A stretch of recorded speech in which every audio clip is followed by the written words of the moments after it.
በሸዋ ቀጠና ፋኖ ድል ሲቀዳጅ በመርሃቤቴ ላይ ጠላት ተመቷል። በምስራቅ ጎጃምና ደቡብ ጎንደር አዳዲስ ግንባሮች ተከፍተዋል። ሰራዊቱ አስተናግዷል። ቀዳሚ የግንባር መረጃዎቻችን ናቸው። በወለጋ ንጹሃን ላይ ጥቃት ሲፈጸም የብልጽግና ሰራዊት መፈራረስ ቀጥሏል። በዜጎች ላይ የሚፈጸመው እገታ፣ ድብደባዎችና ጥቃቶች ተባብሰው መቀጠላቸው አሳሳቢ ሆኗል። ወጣቷ ታፍና ከባድ እንግልት እያሳለፈች ነው። መረጃዎቹን በዝርዝር ይደመጣሉ። የትምህርት ስርዓቱ መዋቅራዊ ውድቀት ሲገጥመው የትውልድ ህልም ማክሰምና የፖሊሲ ቀውስ ውስጥ መግባቱ ተመላከተ። የመካከለኛው ምስራቅ ውጥረት ጨምሯል። ኢራን ለመልሶ ጥቃት ዝግጁ ነኝ ስትል የአሜሪካ ማዕቀብ አሁንም ቀጥሏል። ሰላም ጤና ይስጥልን ውድ የብላክ ላይን ሚዲያ ቤተሰቦቻችን፣ እናንተን ይመጥናሉ ብለን ያሰብናቸውን የተመረጡ ዕለታዊ የግንባርና ወቅታዊ መረጃዎችን ወደ እናንተ ይዘን ቀርበናል። ቻናሉን ሰብስክራይብ በማድረግ ቤተሰብ እንድትሆኑ እየጋበዝን ወደ መረጃዎቹ እናመራለን። የፋኖ ናደው ክፍለ ጦር በመርሃቤቴ ድል መቀዳጀቱንና የጠላትን ሰላይ እርምጃ መውሰዱን አስታወቀ። አፋብን አሳምነው አምስተኛ እዝ አጼ ዘርዓ ያዕቆብ አንደኛ ኮር ስር የሚገኘው ናደው ክፍለ ጦር በመርሃቤቴ ወረዳ በተደረገ ውጊያ የአገዛዙ ኃይልን እቅድ ማክሸፉንና ከፍተኛ ኪሳራ ማድረሱን አበሰረ። ነሐሴ 17 ቀን 2018 ዓ.ም የአገዛዙ 101ኛ አየር ወለድ ኮማንዶ ከአካባቢው ሚሊሻዎች ጋር በመሆን በመርሃቤቴ ጴጥራ ከተማ በመነሳት በሶስት አቅጣጫ ወደ ታች ቤት ቀጠናና ጥቃት ለማድረስ አቅዶ ተንቀሳቅሶ ነበር። ግን የናደው ክፍለ ጦር ቃኞች የጠላትን እቅድ አስቀድመው በማወቃቸው ጴጥራ ከተማ ጉራምባ በተባለ ቦታ የመሸገው ኃይል ላይ ከቀኑ 8 ሰዓት ጀምሮ ባደረሱት ፈጣን ጥቃት እቅዱን ማክሸፍ ችለዋል። በዚህ አውደ ውጊያ የአገዛዙ ኃይል በርካታ ሙትና ቁስለኛ አስተናግዶ ወደ ጴጥራ ከተማ ማፈግፈጉም ተገልጿል። ማጥቃቱ የከሸፈበት የአገዛዙ ሰራዊት ወደ ከተማዋ ከተመለሰ በኋላ በንጹሃን ወጣቶችና አዛውንቶች ላይ ድብደባና እስር መፈጸሙ ተረጋግጧል። በሌላ በኩል ክፍለ ጦሩ በመርሃቤቴ ላይ ቤት ወረዳ ከዓለም ከተማ አቅራቢያ በምትገኘው ራስ መስክ ቀበሌ ከቀኑ 9 ሰዓት ተኩል ላይ ባካሄደው ልዩ ኦፕሬሽን በሁለት ግለሰቦች ላይ እርምጃ መውሰዱን አስታውቋል። ቀደም ሲል የክፍለ ጦር አባል የነበረ መሳሪያ ይዞ በመክዳት ለአገዛዙ ኃይል መንገድ መሪና ሰላይ ሆኖ ሲያገለግል የቆየ እንዲሁም ከጠላት ተልእኮ በመቀበል ህዝብን ሲዘርፉና የፋኖን ስም ሲያጠፉ የነበሩት መካከል አንዱ የነበሩ ግለሰቦች ላይ ነው እርምጃው የተወሰደው። እርምጃው የተወሰደው ከህዝብ ከተጠቆመ መረጃና በፋኖ የመረጃ ማጣራት ስራ መሆኑ የተገለጸ ሲሆን ግለሰቦቹ ለዘረፋ ይጠቀሙበት የነበረው የጦር መሳሪያም ለክፍለ ጦሩ ገቢ ሆኗል። አፋብን አሳምነው አምስተኛ እዝ የህዝብ ግንኙነት መምሪያ ሌሎች ሚሊሻዎችና ሰላዮች ከዚህ ድርጊት ተምረው ወደ መደበኛ ህይወታቸው እንዲመለሱም ጥሪ አቅርበዋል። በምስራቅ ጎጃምና ደቡብ ጎንደር በፋኖና በአገዛዙ ሰራዊት መካከል በተደረገ ከባድ ውጊያ በርካታ የሰውና ቁሳቁስ ጉዳት መድረሱ ተገለጸ። በምስራቅ ጎጃም ዞን በእነማይ ወረዳና በደቡብ ጎንደር ደብረ ታቦር አካባቢዎች ላለፉት ተከታታይ ቀናት ከፍተኛ ውጊያ ሲካሄድ መቆየቱን የአፋብን ቴዎድሮስ እዝ 64ኛ ክፍለ ጦርና የበላይ ዘለቀ 3ኛ እዝ ህዝብ ግንኙነት ክፍሎች አስታወቁ። በእነማይ ወረዳ ዲማ ጊዮርጊስ፣ ለምጨን፣ ጎተራ፣ ወይራ፣ ጠልማና ቦርቦር በተባሉ አካባቢዎች የተካሄደውን ውጊያ አስመልክቶ የወጣው መረጃ እንደሚያመለክተው በአገዛዙ በኩል የተሰማራው ተጨማሪ ኃይል በከባድ መሳሪያዎች የታገዘ ማጥቃት ለማካሄድ ቢሞክርም በፋኖ አባላት በኩል በደረሰበት የመልስ ምት ከፍተኛ የሰው ኃይል ኪሳራን አስተናግዷል። በዚህም ውጊያ ከ105 በላይ የመከላከያ ሰራዊት አባላት እንዲሁም በርካታ የአድማ ብተናና የፖሊስ አባላት መገደላቸውንና መቁሰላቸውን መረጃው ያመለክታል። በተጨማሪም 18 የክላሽንኮቭ መሳሪያዎችም በፋኖ ተማርከዋል። በሌላ በኩል በአገዛዙ ሰራዊት በኩል በተተኮሱ የከባድ መሳሪያዎች ቢኤም 107 እና መድፎች ምክንያት በዲማ የመጀመሪያ ደረጃ ትምህርት ቤት፣ በንግድ ተቋማት፣ በአርሶ አደሮች መንደር፣ በዲማ ቅዱስ ጊዮርጊስ ገዳምና ሙዚየም ላይ ከፍተኛ የቁሳቁስ ውድመት መድረሱ ተጠቁሟል። በተመሳሳይ ዜና በደቡብ ጎንደር ዞን ደብረ ታቦር ከተማ አቅራቢያ በሚገኙ ቁስቋም መድኃኔዓለም፣ ወርቄ ቀፎ ቤትና ወርቅ አጠና በተባሉ ቦታዎች ላለፉት 3 ተከታታይ ቀናት በተደረገ ፍልሚያ በሜጀር ጀነራል ባንታባት አንደኛ ኮርና ጉና ክፍለ ጦር ቅንጅት የአገዛዙ ኃይል ላይ ከፍተኛ ምት ማሳረፉ ተገልጿል። በዚሁ ውጊያ 11 የብልጽግና የጸጥታ አባላት ሲሞቱ ከ20 በላይ የሚሆኑት ደግሞ ከባድና ቀላል ቁስለኛ መሆናቸውን የህዝብ ግንኙነት ክፍሉ አያይዞ ገልጿል።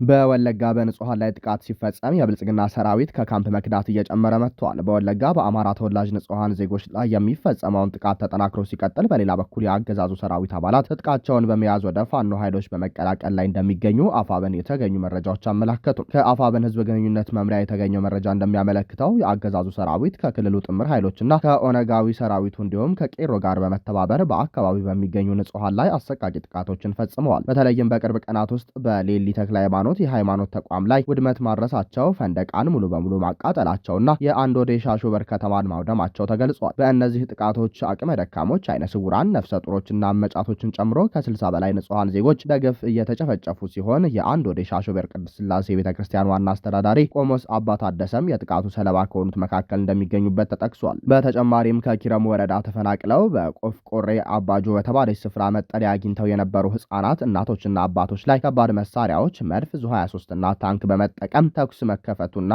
ከፍተኛ ጉዳት እየደረሰ መሆኑም ተመልካክቷል። በሌላ በኩል ደግሞ የአገዛዙ ሰራዊት እየተዳከመ መሆኑን ተከትሎ የብልጽግና የጦር አባላት ከነሙሉ ትጥቃቸው ፋኖን የመቀላቀል ሂደታቸው መቀጠሉን ከአፋብን አሳምነው አምስተኛ እዝም አጼ አምደ ጽዮን ኮር ሚዲያ እና ኮሚኒኬሽን የተገኘው መረጃ አመላክቷል። ከ112ኛ አየር ወለድ ክፍለ ጦር የወጡ የሰራዊት አባላት ንጉሥ ሳህለ ስላሴ ክፍለ ጦርን መቀላቀላቸውም ተገልጿል። ወደ ፋኖ የተቀላቀሉት አባላት 10 አለቃ አለሙ ግዛው፣ ኡመር መንገሻ፣ ልደቱ ተፈሪ፣ ፉአድ ከማል፣ ብሩክ ዮሐንስ የተባሉ ወታደሮችና የአንድ አባል መሳሪያ ነጥቆ የተቀላቀለው ሚሊሻ አቶ ደቁሴ የሺዱላ እንደሆነ ለማወቅ ተችሏል። ከእነዚህ አባላት በአጠቃላይ 7 ኤኬ 103 እና 2 እግር ክላሽንኮቭ ጠመንጃዎች፣ 1402 ተተኳሽ ጥይቶች፣ 27 ካዝናዎች፣ 5 የደረት ትጥቆች፣ 8 የኤፍ1 ቦምቦች እና 2 ወታደራዊ ቦርሳዎች ተማርከው ለፋኖ ኃይሎች ገቢ መደረጋቸው ታውቋል።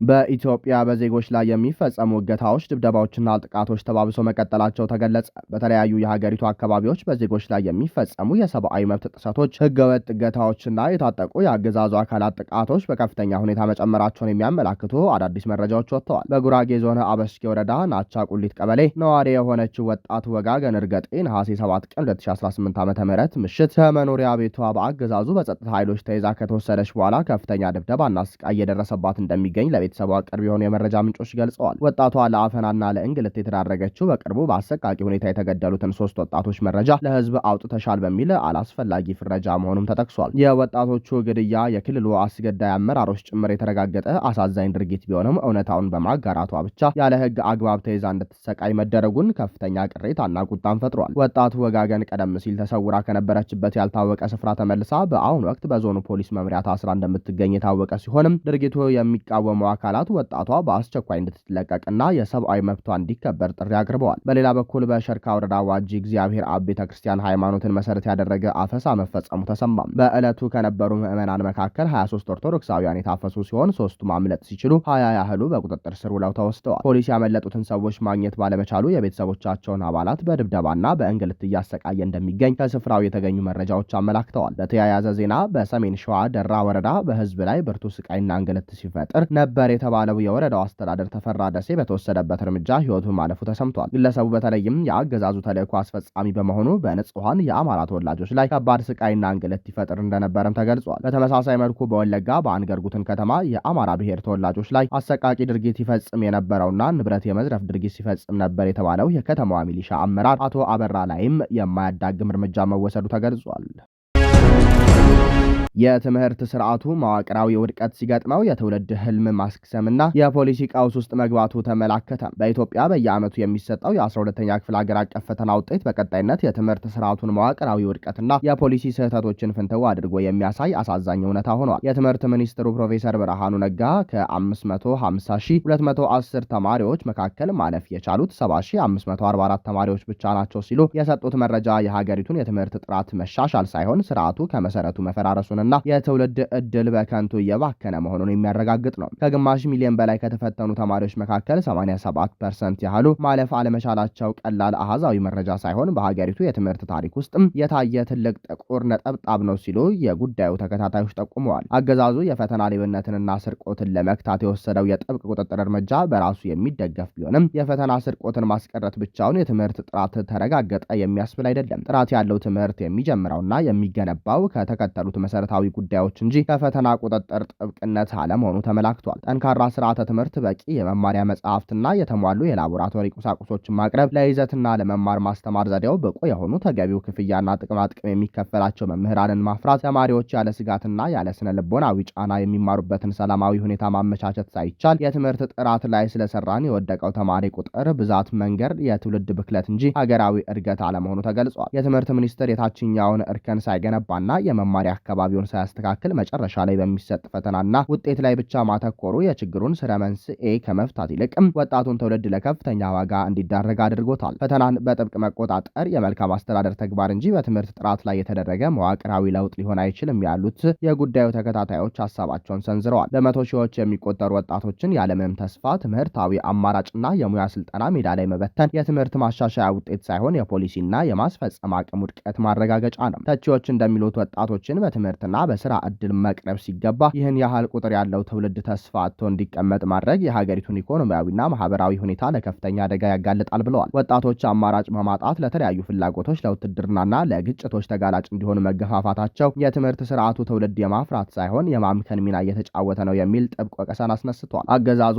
ይህንን አስደንጋጭ ውጤት እንደ ትልቅ የትምህርት ማዕቀፍ ውድቀት አምኖ መቀበል አለበት ሲባል ወቀሳውን በተማሪዎች በወላጆች ወይም በመምህራን ላይ ከመደቀን ይልቅ አገራዊ መፍትሄዎች በአስቸኳይ እንዲተገበሩ መስራት እንዲቀድም ተጠይቋል። የ12ኛ ክፍል ፈተና የመጨረሻ ማረጋገጫ እንጂ የመማር ሂደቱ መጀመሪያ ባለመሆኑ ከአንደኛ ደረጃ ጀምሮ የመማር ማስተማር ጥራቱን በጠበቀ መልኩ መገንባት ማለፍ ያልቻሉ ተማሪዎች በቴክኒክና ሙያ በሙያ ማሰልጠኛዎችና አጫጭር ስልጠናዎች የሚሰማሩበትን ግልጽ ሀገራዊ መንገድ ዘርግቶ ተስፋቸውን መመለስ፣ ለትምህርት ሴክተሩ የሚመደበውን በጀት ማሳደግና የትምህርት ፖሊሲውን ከአገሪቱ ተጨባጭ ሁኔታ ጋር በማጣጣም ከፖለቲካ